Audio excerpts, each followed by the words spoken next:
Naim de la Ciudad de México. Desde la década de 1990, el gobierno federal empezó a estudiar la posibilidad de construir un nuevo aeropuerto en el Valle de México, que sustituyera al Aeropuerto Internacional de la Ciudad de México.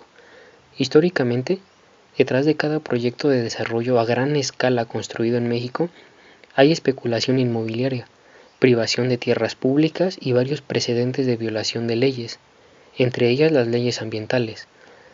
Durante el gobierno de Enrique Peña Nieto, la corrupción de los sucesivos gobiernos del PRI y el PAN alcanzó un nivel inusual, lo que también marcó el establecimiento del nuevo proyecto aeroportuario.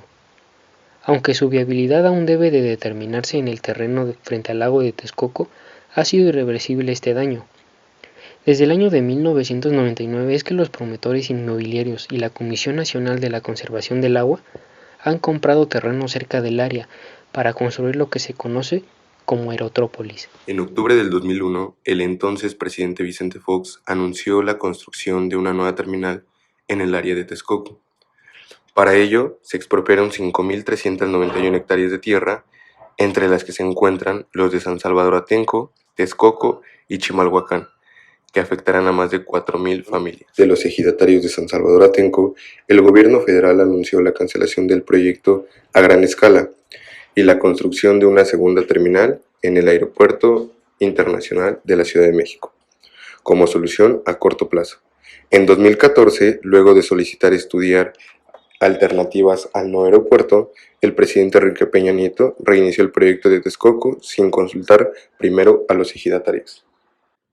El contexto en el que el gobierno federal intentó trasladar el Aeropuerto Internacional de la Ciudad de México a la zona oriente del Estado de México estuvo marcado por diversos factores, como el cambio de modelo económico, de sustitución de importaciones al de libre mercado, la peculiaridad del caso mexicano, que fue el mismo para otros países de América Latina, es que la modificación del modelo estuvo precedida por las reformas que la banca mundial le impuso a los gobiernos latinoamericanos, como una condición para incursionar en el mundo de la globalización.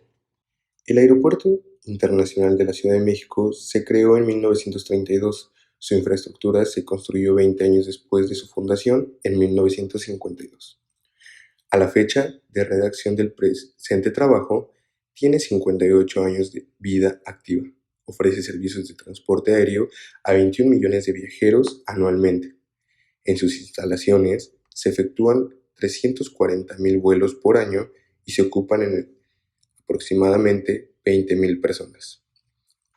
Ofrece traslados a más de 300 destinos mediante la operación de 8 aerolíneas nacionales y 23 extranjeras, que conectan con Estados Unidos, Canadá, el sur del continente americano y Europa. En el país se combinaron con un incremento de la demanda de usuarios del Aeropuerto Internacional de la Ciudad de México, lo que presionó al gobierno para retomar la idea de crear una nueva terminal aeroportuaria. Según el documento Opciones de la localización del nuevo aeropuerto de la Ciudad de México, destacan el año 2000 como punto de saturación en el caso de una tasa alta de crecimiento y el año 2003 para la baja.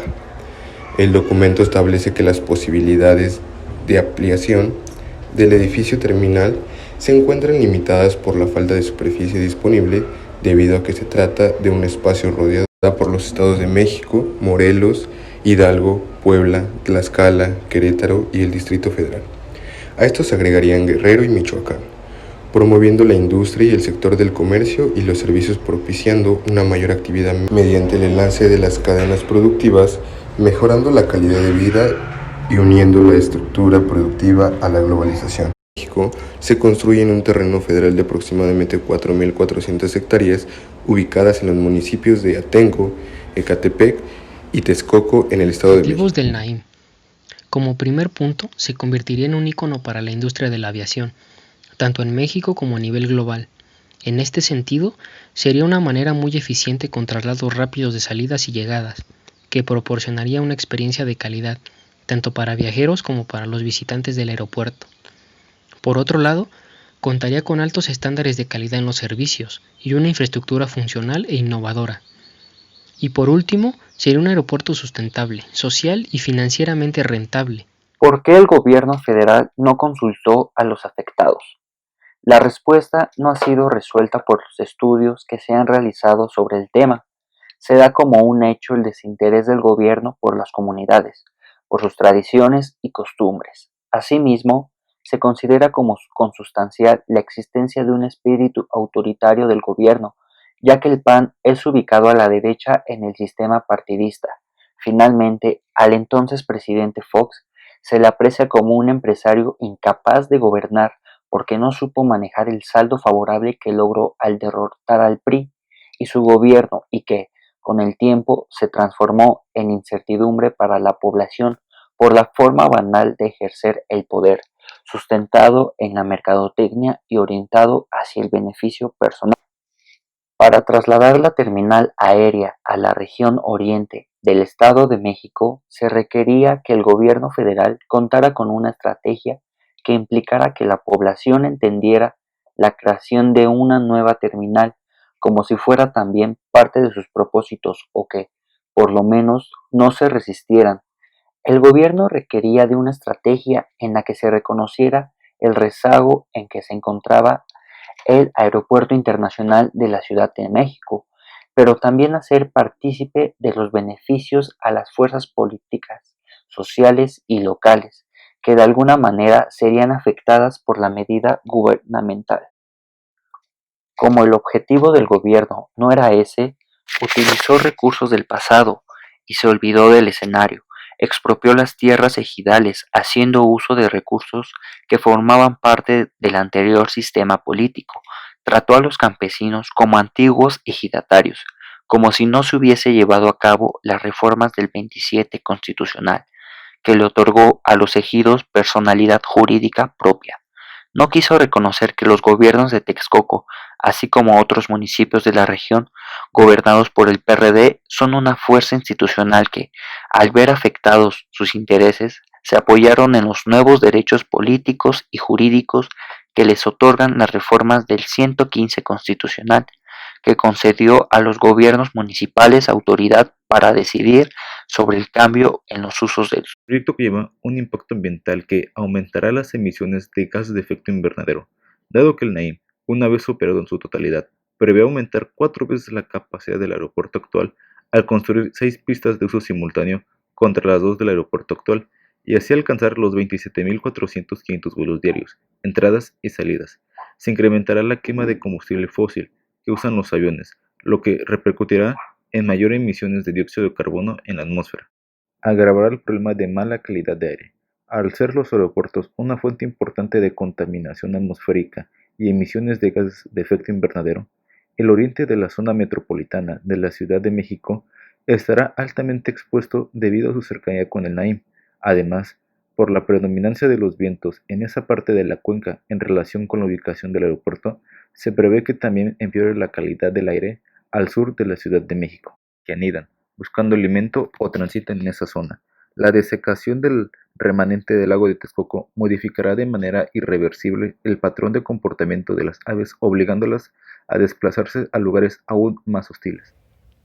Se extiende más allá del polígono de construcción del aeropuerto. Los territorios en donde se extrae el material pétreo para rellenar el lago, excavación y la destrucción completa de cerros en busca de desontle, y los poblados en donde se depositan los lodos tóxicos derivados de los procesos de extracción, junto a sus habitantes, también se ven afectados por el megaproyecto. Cancela toda posibilidad de recuperar y extender la vocación lacustre de la zona y con ello revertir el avanzado deterioro ambiental de esta región del Valle de México. La construcción de infraestructura, pistas, estacionamiento, vialidades de acceso, zona hotelera y comercial sellará con cemento una importante zona de infiltración y recarga de agua de lluvia, tan importante para mitigar la crisis hídrica que condena a la Ciudad de México y la zona metropolitana. El proceso en que ha acompañado el proyecto de construcción del nuevo Aeropuerto Internacional de la Ciudad de México ha pasado por encima de los derechos humanos de las comunidades afectadas por dicho proyecto, dentro de las cuales está el derecho a la consulta previa, libre e informada. Sin embargo, la consulta se realizará de forma posterior y abierta a toda la población dejando en desventaja frente a los intereses económicos.